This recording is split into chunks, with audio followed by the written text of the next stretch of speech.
The number you have dialed has been changed. The new number is... Please note, the new number is... We love Tiff Talks. Crazy. Hello! Thank you so much for being here.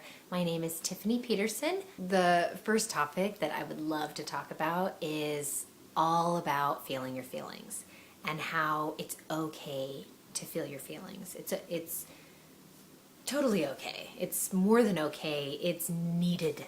Everybody needs to be feeling their feelings and really sitting with all that discomfort and stress, pain, sadness, frustration, mourning, whatever it is. We need to sit with it. We need to. Sorry. Everybody does. But it's great because we need to do it and it needs to be done.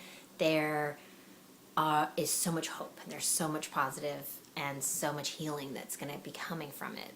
So it's a really good thing.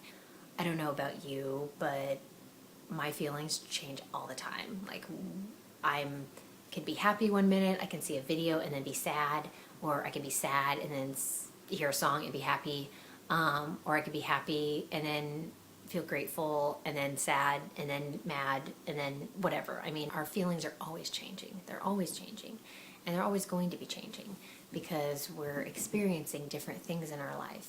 How do we feel our feelings? Well, I think first we have to give ourselves permission to feel our feelings. It's okay to feel. It's okay to be sad. It's okay to be mad. It's okay to be angry. It's okay to be jealous. It's okay to be frustrated. It's totally okay, no matter what it is that you're feeling, no matter who it is you're feeling about. It's completely okay. It's okay. It's okay, because it's going to change. It's not going to stay that way. And that's the beautiful thing. So when we allow ourselves to feel our own feelings and give ourselves totally full permission to feel, we start kind of undoing those layers of rough or guards that we've built up.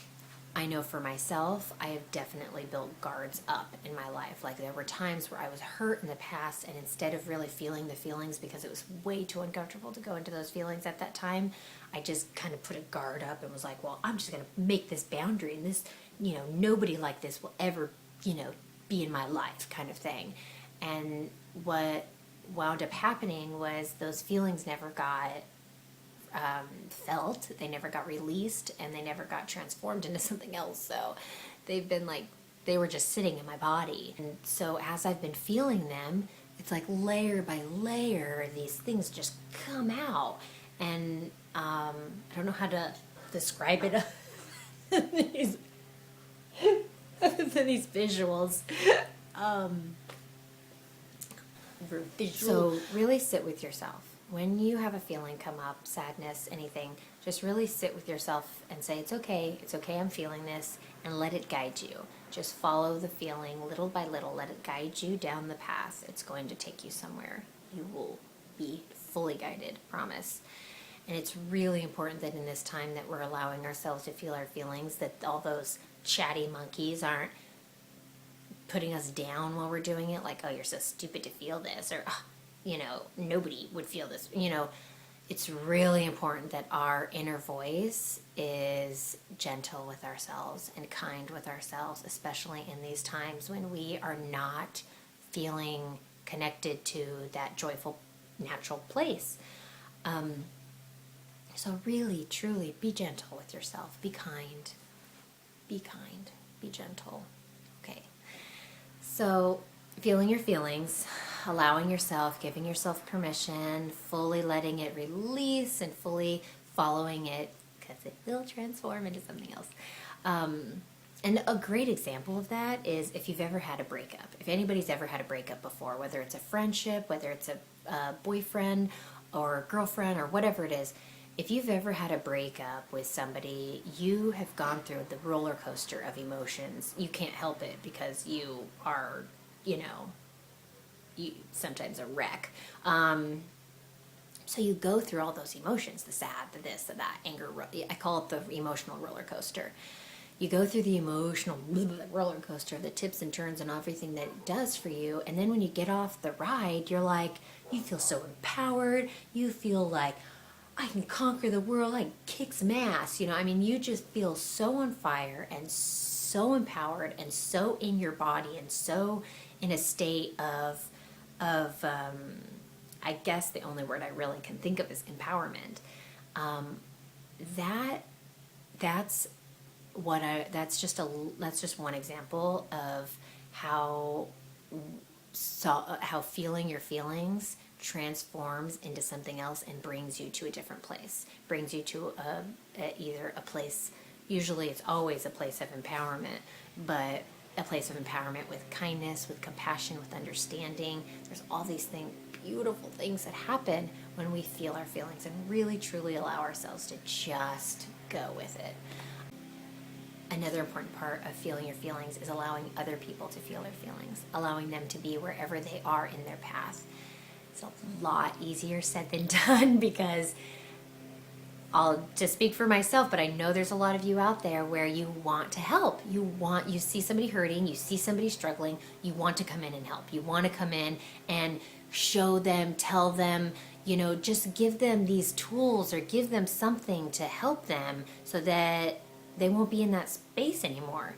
It's truly challenging to watch people be in a place of discomfort and pain and suffering when you know that they don't have to be. At the same time, we're all exactly where we're supposed to be at any given moment. So if that person is in that painful place, and if they're totally, have to go through this mucky, swampy crap before they get to find that deeper place within themselves of peace and well-being, then that's what has to happen for that person. So how do we allow them? How do we allow them to feel their feelings? For one example I can give is if a friend were to share with me, I'm so depressed or I'm so stressed that I didn't get this job. Instead of being like, oh, well, there's all these other jobs, there's all this other stuff, and kind of going over like, positive Polly over here, just, seeing all the bright side and all the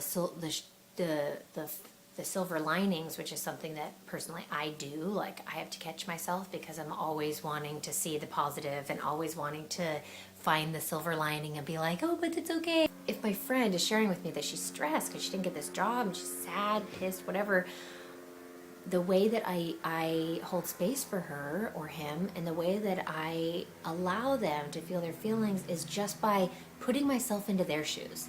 I put myself into their shoes and I just feel it with them. And I say, gosh, I don't blame you. I would be really upset too.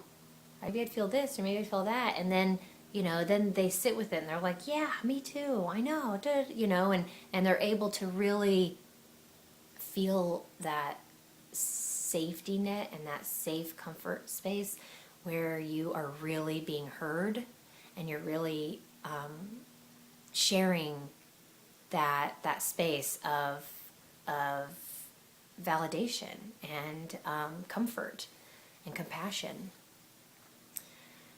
It works really well with kids. It is the miracle worker with kids. I found working with kids the last 6 years, they have a lot of feelings. And they're not like us. They feel it. They're not like adults where they're like, oh, I can't feel this. At least not the kids I've been working with. They have been very, very comfortable, very safe in their body to feel and express exactly what's going on at any given moment. So sometimes it is very big emotions because they don't know how to cope with them because they're young and their brain's still developing and they're just not there yet. The examples that I have shared with people have been mostly about just easy examples. Like, let's say a kid were to come home from school and tell his mom, I hate Johnny. He's not my best friend anymore. And mom knows that Johnny's been his best friend his whole life. you know, Johnny's mom and her best friends, you know, the families are like that, right? So he comes in and he's all, oh, I hate him, he's a jerk, whatever. And then and then mom responds with, no, you don't, he's your best friend. And then kid goes back into, well, do I not hate him right now? Like, do I not? Well, what am I feeling? Well, and there's this little flip that goes on with your brain that kind of questions the child's feelings, whether or not he's really feeling that. When at that moment, he might really be hating Johnny. And he might have a really good reason to hate Johnny. Maybe Johnny kicked him off the playground, or kicked him off, you know, the monkey bars or something, or maybe he kicked tan bark in his face, or who knows? I mean, kids are kids. I mean, they do things all the time to each other to get reactions, to get attention, to get all kinds of things. I mean, they're explorers. They are such busybody explorers, which is great. So great. But he might really have a valid reason at that moment why he really hates Johnny. And at that moment, what a mom could say, or a parent could say, or anybody could say if they were listening to a child is, you know, hey, I can see that you're really upset right now about Johnny. Did something happen at school today? Is there something you want to talk about?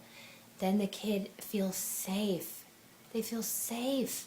They're like, oh, I'm not being judged. I'm not being told that I can't feel this. They're like, yeah, you know, and then they'll go into it because they feel already the doors have been opened.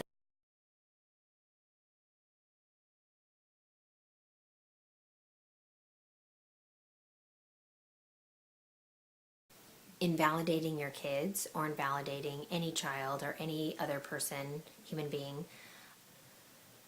The beautiful thing is that we don't have to take on their problems. We don't have to feel like we have to solve everything or we have to fix everything. We're not the savior. We're not anybody's hero or anything. All we have to do in order to create this safe space is just to let them feel, and just to put ourselves in their shoes and be like, I would feel that way too. That's really the key to validation, is putting yourself in somebody else's shoes and seeing how would that feel if you were in that person's shoes.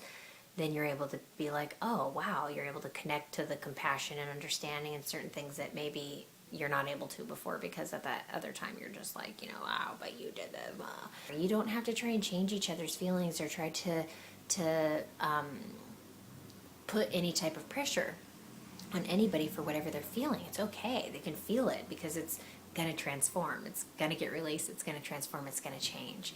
So that's really cool, and that's really awesome. And I want to give a really quick plug and a really quick credit to this amazing book that brought me to this awareness and really opened my eyes, opened my heart, opened my world to feeling my own feelings, allowing myself to feel my feelings, allowing everybody around me to feel their feelings.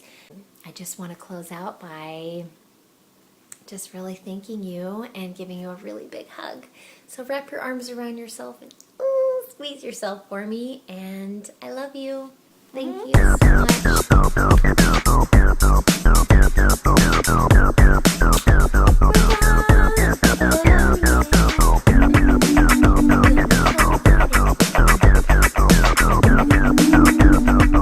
Well, I'm gonna say your nasty brain driving me insane. Your nasty brain driving me insane.